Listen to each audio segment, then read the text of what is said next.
All right. Thank you, everybody, for tuning in. Just want to give you guys my thoughts, my view of things of Cedrick Wilson, the wide receiver. After grinding a lot of tape on him, I see a more of a comparison of a T Will, believe it or not. A slower T Will. His time, his speed is just not as fast as T Will. And also, he does fall when he catches the ball. He does kind of like stumbles, like the T Will stumbles. I think that he have a little problem with his pretty much balance, and I did see that they used him in some reverse sweep. He could throw the ball too as well. But the thing is, what I'm seeing with his game tape is that he does greet the ball. He doesn't allow the ball to get into his body or frame. So I like those assets within his gameplay. It just seems like to me altogether that he's gonna be one of those guys that hopefully he can make the team, and I think that he's not going to be like those practice squad guys. I think that he's a long strider. That's plus two as well. He runs his routes pretty much. He's like a replicate of T. Will, Terrence Williams, for those who don't know. And the thing that I also see with him too as well, he's very competitive.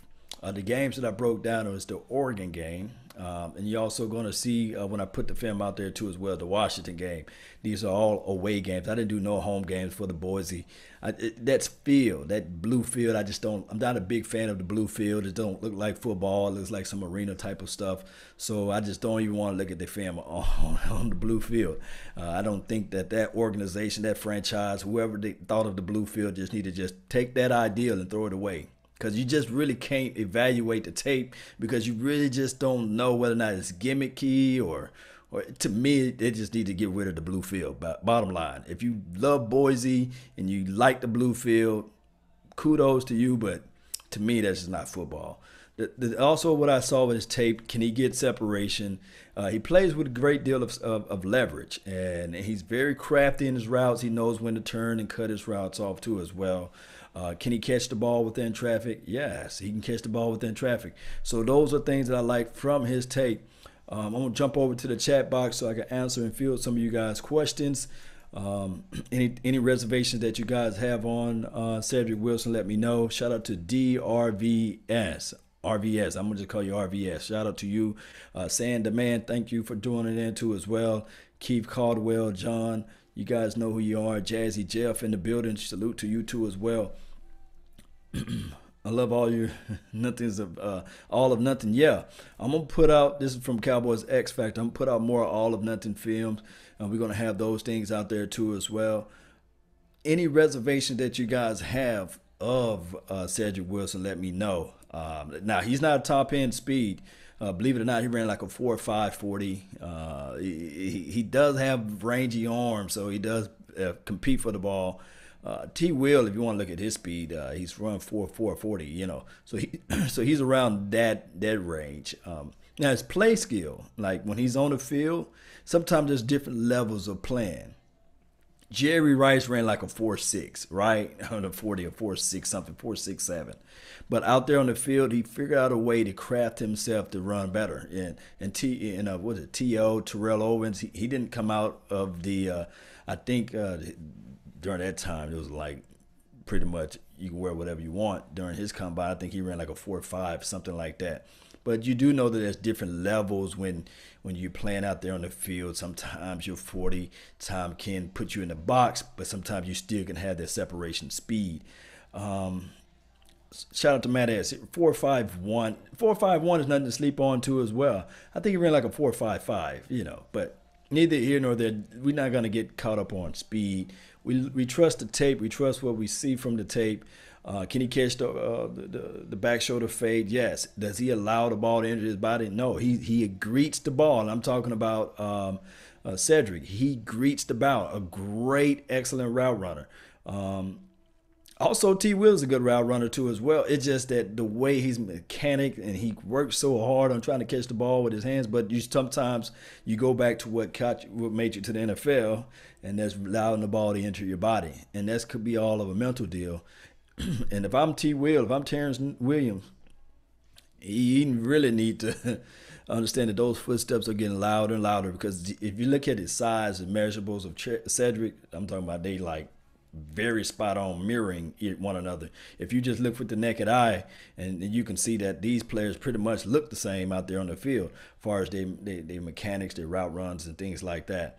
Do you like LVE and Connor Williams? This is from Dallas Cowboys Talk. I like both of them. I really think that Connor Williams is going to be a surprise of this draft. I think that LVE, he's going to be another surprise of the draft. He's one of those guys. You're going to hear me always say one of those guys. Take a shot whenever I say one of those guys. He's one of those guys, whereas he's going to grow within the system. He's going to understand the information that Sean Lee is presenting out to him. And he is also, with that being said, he's also going to pick up the game. I think he's a student of the game. I think that his ability to pick up the playbook is going to be superb. I think he's very cerebral in a sense. He can cover well out in space. Now, you can have your reservations against run, but against the run, just think about this. Most teams don't try to beat you with the run. Most teams are pass happy. I think that with our philosophy on the opposite side of the ball, we are more crafted into run first type of offense, meaning that if 90% of the teams try to pass and they try to stop the pass, then we might throw in a new wrinkle, So we have those type of things. I think Noah Brown might step it up this year. This is from Cal Jones. Hey, Cal, you right on the money. Noah Brown been working out so much with his routes, techniques, with his intermediate breakdowns of the routes, to as well his speed, his short quickness, the short area quickness. He's been working on that.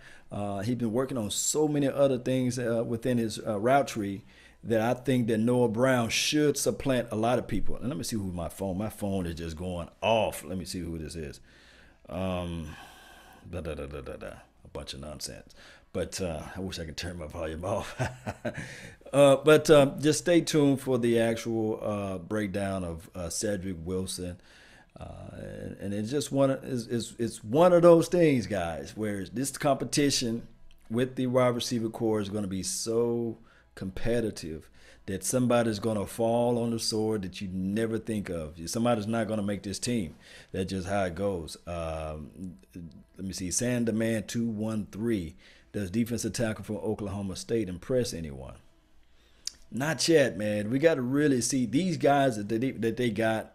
Pretty much all of the undrafted rookies and all of the rookies that were drafted in the later rounds, they got to prove it. They got to come into this rookie minicamp. And remember, we were so high on Ryan Switz during this time.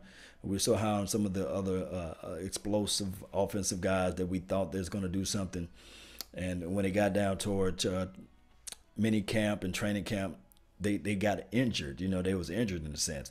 And we don't want that. We want somebody that can get out there and play.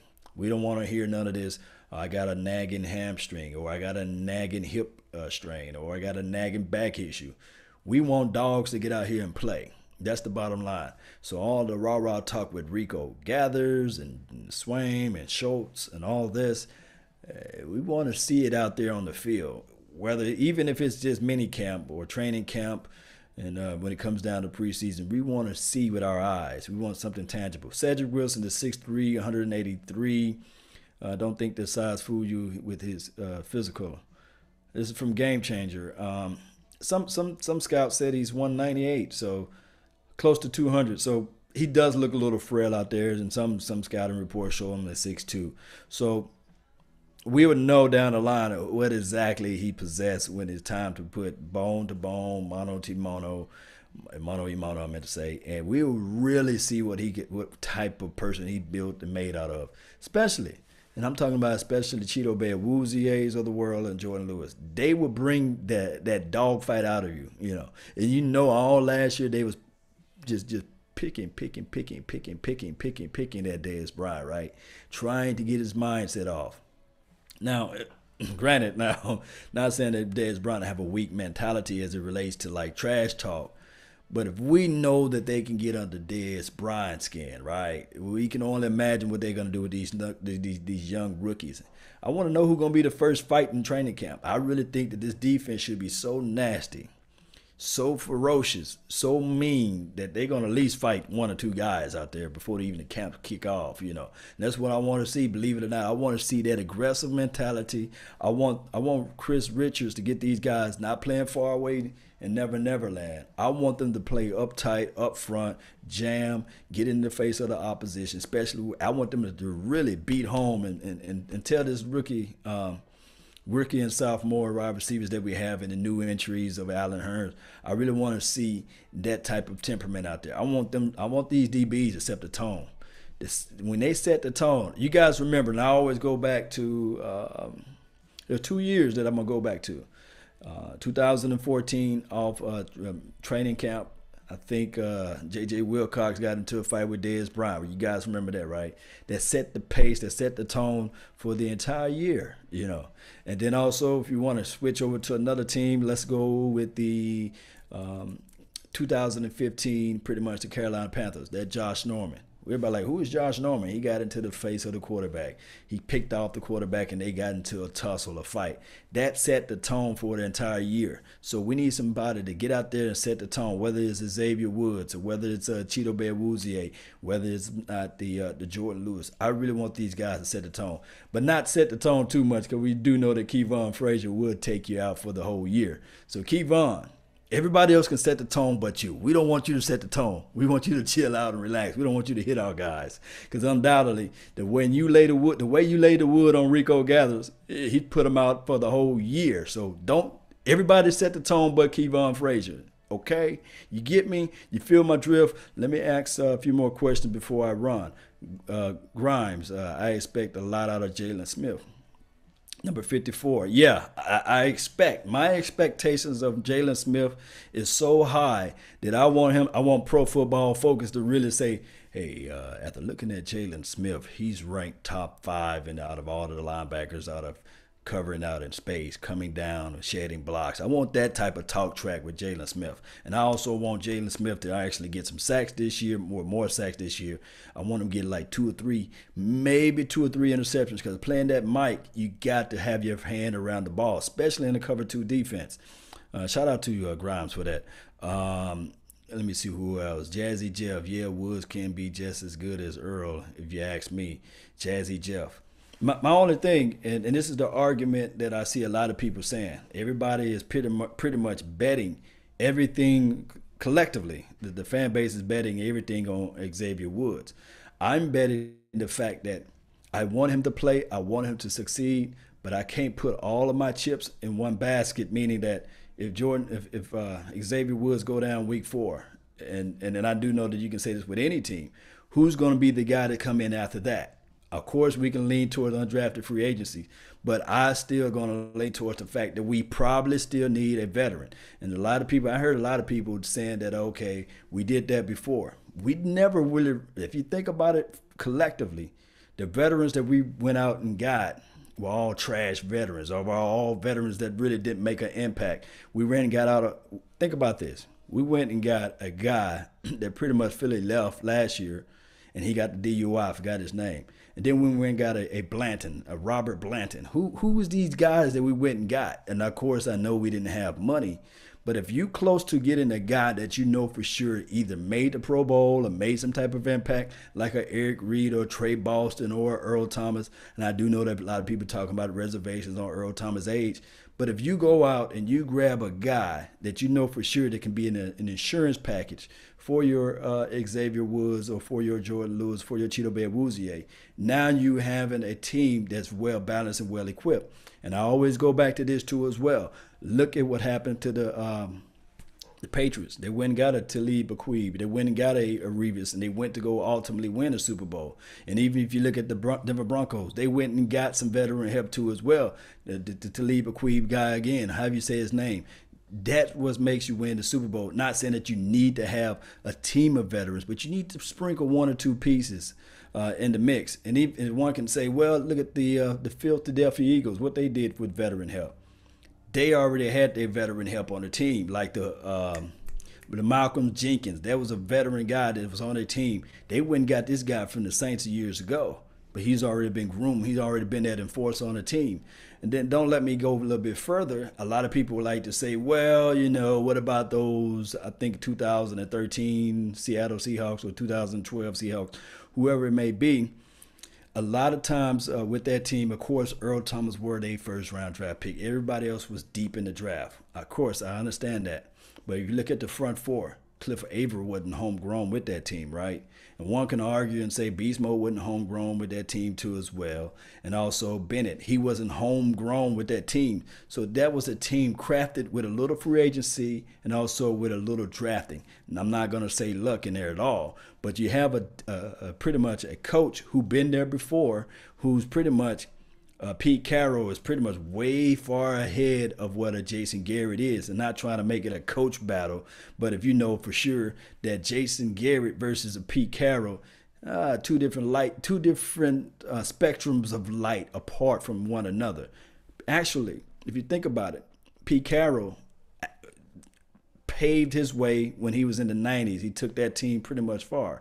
I think they ultimately lost to the Green Bay Packers. But he took that team pretty much to the Super Bowl before. Realized that he couldn't pretty much finish the battle or what have you. This when he was coaching with the New England Patriots. Went and coached UFC or US, whatever, went to the college and won some championships there and came back to the football league. Jason Garrett always been a coach in process of learning, So until Jason Garrett get to that point, maybe he 3 or 4 years away from there.